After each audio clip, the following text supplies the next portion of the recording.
গুরুর ব্রহ্মা গুরুর বিষ্ণু গুরু নেই, তবে আমার যেটুকুনি অনুভূতি হয়েছে গুরুদেবের সঙ্গ করে খুবই সংক্ষিপ্ত করে বলছি। অনেকে আমাকে মানে লাইক করে না, তাতে আমার কোনো যায় আসে না, কিন্তু আমি যেটা পেয়েছি সেটা বলি, তাতে আমার কোনো যায় আসে না। যাই হোক, যখন প্রথম গুরুদেবের সঙ্গে আমার সান্নিধ্য হয়, এই এই মাটির বাড়ি প্রথম এসেছিলেন, শ্যামলদে বাড়ি। অনেক ছেলে আমাকে হঠাৎ প্রশ্ন করে বলছে কানে কানে, বাবা এখান থেকে কাংলা কত দূর? তা উনি কি জানে না কাংলা কত দূর? আমি বললাম এই যেতে 1 ঘন্টা টাইম লাগে। দিয়ে তারপরে আমাকে হঠাৎ বললেন, আমি তখন ঠাকুরের দীক্ষিত, আমি কিন্তু গুরুদেবের দীক্ষা নিইনি, আমি নিয়েছি আমাদের সৎসঙ্গের দীক্ষা নিয়েছি। হঠাৎ আমাকে বললো, তুমি এই নাম জপ করো? আমি চাকরি বল করো করো, খুব ভালো খুব ভালো। ওই যে গুরুদেবের সঙ্গে আমি, তিনি আমাকে জানি না, আমি ওনাকে কিছু বুঝতে পারিনি, আমার কোনো ভক্তিও সেরকম নেই, আমার কোনো কর্ম আছে নাকি জানি না, উনি আমাকে এত এত এত অহিত দয়া করেছে, আমার এই জন্ম সার্থক হয়ে গেছে। কিন্তু কি পেয়েছি সেটা আমি স্বয়ং জানি, আমার বাড়ির লোকও জানে না, আর অনেকে জানেও না।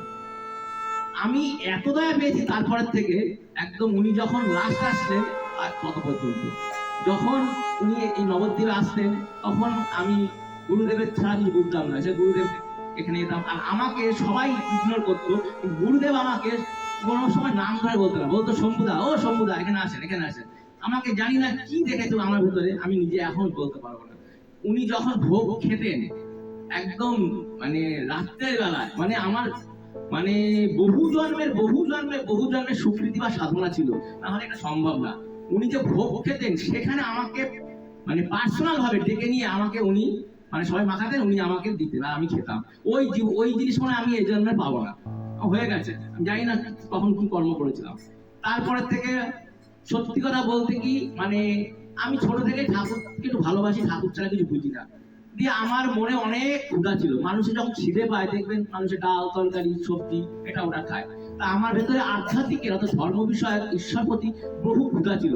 আমি একটা কথা বলছি, না বললে এটা খারাপ দেখাবে, আজকের এক গুরুদেবের জন্মদিন, বলছি তার লীলাটা আমি বলছি। তা যেরকম শ্রীকৃষ্ণের কাছে অর্জুন যখন বিশ্বরূপটা দেখেছিলেন, অর্জুন যত কোশ্চেন করে শ্রীকৃষ্ণ উত্তর দিয়েছেন, তা আমার ভেতরে অনেক আধ্যাত্মিকের ক্ষুধা ছিল।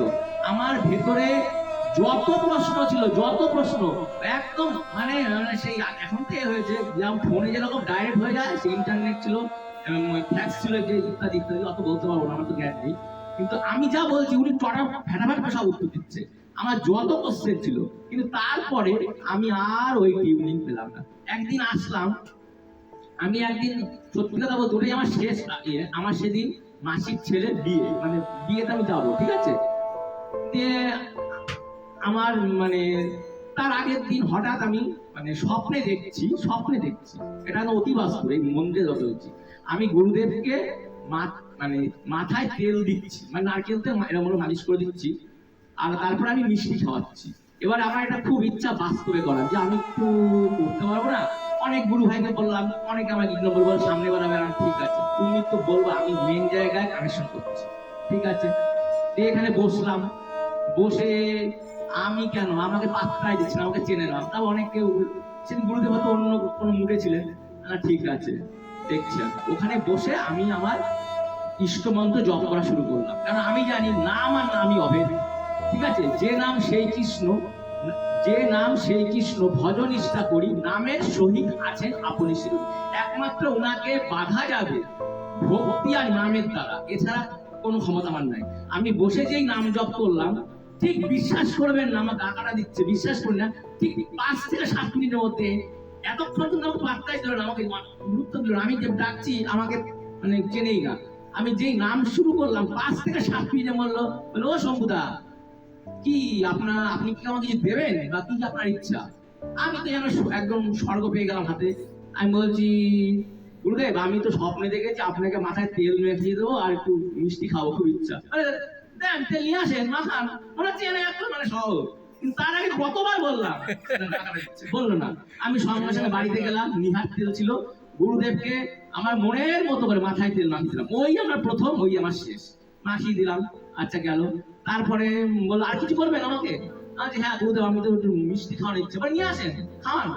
গেলাম সঙ্গে সঙ্গে, এখানে বাপি ঘোষালের দোকান তখন ছিল, সঙ্গে সঙ্গে কি ছুটে গিয়ে টাকাটা দিচ্ছে আমার, ছুটে গিয়ে ওই আমার গুরুদেবকে শেষ খাওয়ানো, মিষ্টি নিজের হাতে খাওয়ালাম, উনি আমায় বললেন। সবাই প্রচুর লোকজন, আমি চলে যাচ্ছি, গুরুদেবের নজর ওই ওই ওই পাঁচিলের দিকে, আমার দিকে টাকা আছে, আমি এরকম টাকা দিচ্ছি, গুরুদেব টাকা দিচ্ছেন। তখনও বুঝতে পারিনি যে গুরুদেব শ্রেষ্ঠ। তারপরে আমাকে এত দয়া করেছে আমি বলতে পারবো না, আমার নিয়ে বলতে বলতে বাকরুদ্ধ হয়ে যাচ্ছে, বিশ্বাস করেন আমি গুরুদেব জানি না আমি কি। তারপরে আমাকে এত দয়া করেছেন, আমি বললাম গুরুদেব তাহলে আমি কি আর আপনাকে পাবো না? বললো শুধু আমাকে সবাই যেরকম আগেকার দিনে যেরকম কি বলবো, সবাই এরকম ওই কি বলে ওটাকে বর পায়, আমাকে উনি সেরকম বরের মতো বলেছেন, বলছি তুমি যখনই আমার স্মরণ করবো তখনই তুমি আমায় দেখতে পারবে। এখনো আমি বলছি, এটা বলা ঠিক না বলেও পারছি না, আমি অত স্মরণও করি না, কিছুই করি না, কিন্তু মাঝে মাঝে আমি ওনার স্বপ্নে দর্শন পাই, ওনার সঙ্গে সৌভাগ্য হয় কথা বলা। ঠিক আছে, এই পর্যন্ত রাখলাম। কিন্তু জয় জয় শ্রী মাতাচার্য বিবেকানন্দ গোস্বামী।